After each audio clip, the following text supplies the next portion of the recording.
अस्सलाम वालेकुम व्यूअर्स, क्या हाल है आपका? ठीक ठाक है।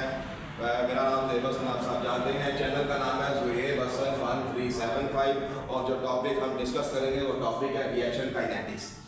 रिएक्शन काइनेटिक्स जो है ये क्या होता है बेटा?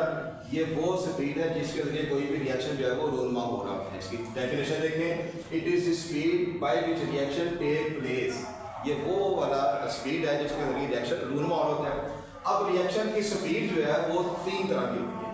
या तो स्पीड जो है वो स्लो होगी रिएक्शन की, या फास्ट होगी, या मॉडरेट होगी, दरमियानी होगी, ना तेज ना इसका। जो रिएक्शन स्लो होते हैं वो कौन से हैं जी? फॉसिल फ्यूल, जैसे मुर्दा जानवर और पौधे जमीन में दब जाते हैं और 300 मिलियन साल के बाद वो कोयले में या पेट्रोल वगैरह में कन्वर्ट होते हैं। तो ये वेरी स्लो रिएक्शन है। और कुछ रिएक्शन जो है वो बड़े तेज होते हैं, जैसे बर्निंग। अब बर्निंग क्या होता है? आप लकड़ी को कागज को आग लगाएं तो वो फौरन ही जल जाती है, ये बड़े फास्ट रिएक्शन है। और जो मॉडरेट रिएक्शन है उसकी मिसाल मैं आपको दूंगा, कार्बन मोनोऑक्साइड और NO2, ये जब मिलते हैं तो बनता है CO2 और NO। बेटा इस मॉडरेट को हम पढ़ते होते हैं सिलेबस में, जो रिएक्शन ना तेज हो और ना स्लो हो। रिएक्शन जो है वो तब तक नहीं हो सकता जब तक दो मॉलिक्यूल आपस में टकराए ना। जब दो मॉलिक्यूल आपस में टकराएंगे, उनकी कोलिजन होगी तो फिर रिएक्शन जो है वो टेक प्लेस करेगा। तो रिएक्शन के लिए जरूरी है कि दो मॉलिक्यूल आपस में कोलाइड करें। जब वो टकराएंगे तो उनकी कोलिजन इफेक्टिव होगी। जब दो मॉलिक्यूल टकराते हैं तो टकराने के बाद जरूरी नहीं कि रिएक्शन हो। दो मॉलिक्यूल टकराते हैं, टकराने के बाद वो वापस चले जाते हैं कभी कभी, उसको बोलते हैं इनइफेक्टिव कोलिजन। लेकिन जब दो मॉलिक्यूल टकराते हैं और टकराने के बाद रिएक्शन हो जाए मुकम्मल, उसको बोलते हैं इफेक्टिव कोलिजन। और दो मॉलिक्यूलों के टकराने के लिए, इफेक्टिव कोलिजन के लिए जरूरी क्या है कि इनकी प्रॉपर ओरिएंटेशन होनी चाहिए। मतलब दो मॉलिक्यूल जो आपस में आ रहे हैं रिएक्शन करने के लिए, उनकी डायरेक्शन सही होनी चाहिए। इसको समझने के लिए आप ये डायग्राम देखें बेटा। इस डायग्राम में आपको देखें, इधर ये पहली डायग्राम है। ये बड़ा सा गोल जगह जो ब्लैक कलर का है ये C का है और ये इसके साथ O है, मतलब ये मॉलिक्यूल CO, ये देखें CO। ये दूसरा वाला ब्लैक होल ये है N का, नाइट्रोजन का, और ये दो छोटे इसके साथ O है। इसका मतलब है ये मॉलिक्यूल NO2 और ये वाला मॉलिक्यूल CO का है। ये ज़हन में रखिए, ये CO और ये NO2। जब ये दो मॉलिक्यूल आपस में टकराते हैं तो इनकी ओरिएंटेशन आप देखें कि इस मॉलिक्यूल का O और उस मॉलिक्यूल का भी O, ये दोनों एक जैसे एटम आमने सामने आ गए हैं। जब एक जैसे एटम आमने सामने आए हैं तो ये टकरा के वापस चले जाएंगे, ये रीबाउंस हो गए, मतलब इनकी डायरेक्शन सही नहीं थी।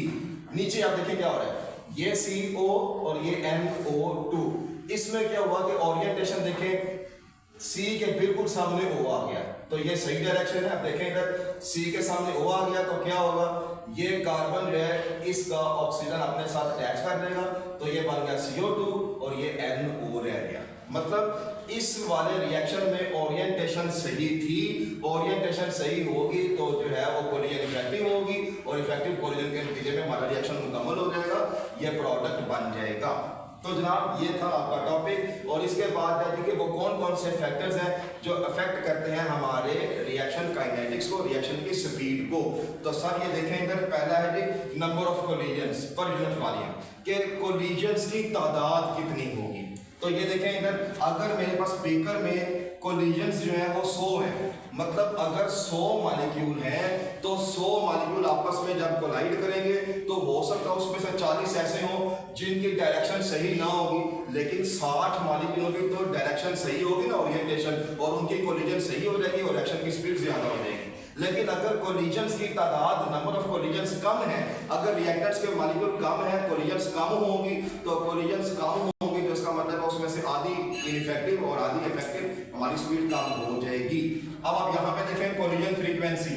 कोलिजन फ्रीक्वेंसी क्या होता है, 1 सेकंड में होने वाली कोलिजन।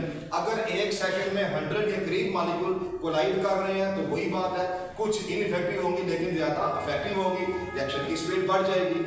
और सेम वे में काइनेटिक एनर्जी क्या होता है बेटे, वो वाली एनर्जी जिसके जरिए मॉलिक्यूल हरकत करते हैं। अगर टेम्परेचर ज्यादा हो जाए, हम टेम्परेचर ज्यादा करते हैं रिएक्शन का, टेम्परेचर ज्यादा करने से मॉलिक्यूलों की जो काइनेटिक एनर्जी है वो क्या हो जाएगी, ज्यादा हो जाएगी, कोलिजन ज्यादा हो जाएगी, और कोलिजन ज्यादा होने की वजह से कुछ इनइफेक्टिव होंगी लेकिन ज्यादा इफेक्टिव कोलिजन होगी और हमारे रिएक्शन की स्पीड जो है वो क्या हो जाएगी, बढ़ जाएगी।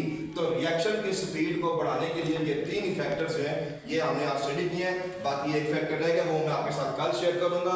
लेकिन एक रिक्वेस्ट कि मेरे चैनल को आप लोगों ने पहले भी बड़ा प्यार दिया है, टॉपिक आपको मैं समझाया करूंगा। अगर आपको समझ आ रहा है, अच्छा लगे तो लाइक शेयर सब्सक्राइब करना है और बेल आइकन को दबाना